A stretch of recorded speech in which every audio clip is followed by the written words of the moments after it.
పిఠాపురంలో చోటు చేసుకున్న ప్రోటోకాల్ వివాదంపై ముఖ్యమంత్రి చంద్రబాబు నాయుడు అసహనం వ్యక్తం చేశారు. ఈ వ్యవహారం తన దృష్టికి రావడంతో ఏపీ టీడీపీ అధ్యక్షుడు పల్లా శ్రీనివాసరావుతో సీఎం చంద్రబాబు ఫోన్లో మాట్లాడినట్లు సమాచారం. మాజీ ఎమ్మెల్యే వర్మ వ్యవహరించిన తీరును తప్పుపడుతూ ఐక్యంగా ఉండాల్సిన నేతలు ప్రోటోకాల్ పేరుతో ఘర్షణకు దిగటం సరికాదని చంద్రబాబు స్పష్టం చేశారు. ఏదైనా అభ్యంతరాలుంటే పార్టీ పెద్దల దృష్టికి తీసుకురావాలని సూచించారు. ఇలాంటి ఘటనలతో పార్టీ క్యాడర్కు తప్పుడు సంకేతాలు వెళ్తాయని హెచ్చరిస్తున్నారు. భవిష్యత్తులో ఇలాంటి సంఘటనలు జరగకుండా చూడాలని రాష్ట్ర పార్టీ అధ్యక్షుడు పల్లా శ్రీనివాసరావుకు సీఎం చంద్రబాబు ఆదేశాలు ఇచ్చినట్లు తెలుస్తోంది.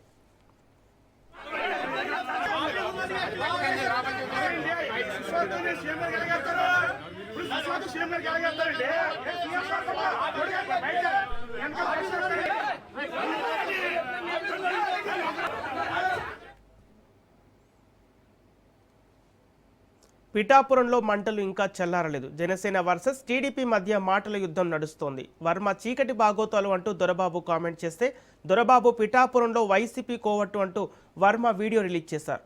ఎన్నికల్లో పవన్ కళ్యాణ్కు వ్యతిరేకంగా పనిచేసిన వ్యక్తి పార్టీ మారి కూటమిలో గొడవలు పెడుతున్నారని ఆగ్రహం వ్యక్తం చేశారు. సీఎం ఫోటో లేకపోవడాన్ని తీవ్రంగా అభ్యంతరం వ్యక్తం చేసిన వర్మ అధికారులను బహిరంగంగా నిలదీశారు.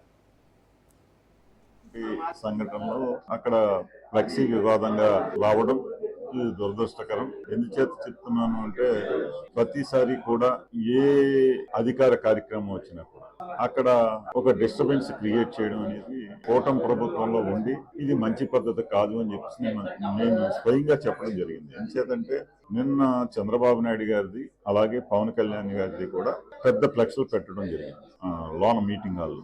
బయట స్థానిక శాసనసభ్యులు ఎవరైతే ఉన్నారో ఆయనకి స్వాగతం చెప్పి బ్యానర్ ఎప్పుడు కడతారు, అది సహజం.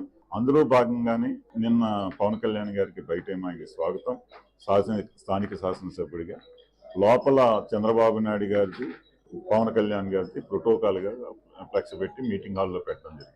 దాన్ని బయట ఈ లోపల నేను లోపల మీటింగ్ లోకి వచ్చారు, అందరూ వచ్చారు. కూర్చునే పరిస్థితుల్లో బయట డిస్కషన్ జరుగుతుంటే ఏంటి అని అడిగితే ఇలాగా పవన్ కళ్యాణ్ గారు ఫ్లెక్స్ ని లాగేసి చింపేస్తున్నారు అని అనేటప్పుడు చాలా బాధ అనిపించింది. ప్రతిసారి మీకు ఇదే పని అని చెప్పేసి నేను గట్టిగా మాట్లాడడం జరిగింది. ఇటువంటి వాతావరణాన్ని ప్రతి మీటింగ్ లోని మీకు ఇదే పని అని ఇది మీరు పద్ధతి మార్చుకోరా అని చెప్పేసి నేను గట్టిగా వారిని అడగడం జరిగింది. ఇటువంటి కార్యక్రమాల ద్వారా మీరు రాజకీయ లబ్ధి పొందాలనే ప్రయత్నం మానుకోండి, ఇటువంటి విధానం మార్చుకోండి. మా నాయకుడు మాకు ఎప్పుడు కూడా చెప్పలేదు ఈ రకంగా. తెలుగుదేశం పార్టీలో ఈ సంవత్సర కాలంలో నేను జాయిన్ అయిన తర్వాత చూస్తున్నప్పుడు కూడా ఎప్పుడు కూడా పార్టీ మాకు జనసేనని ఎంకరేజ్ చేసి ఇంకో రకంగా చేయలేదు.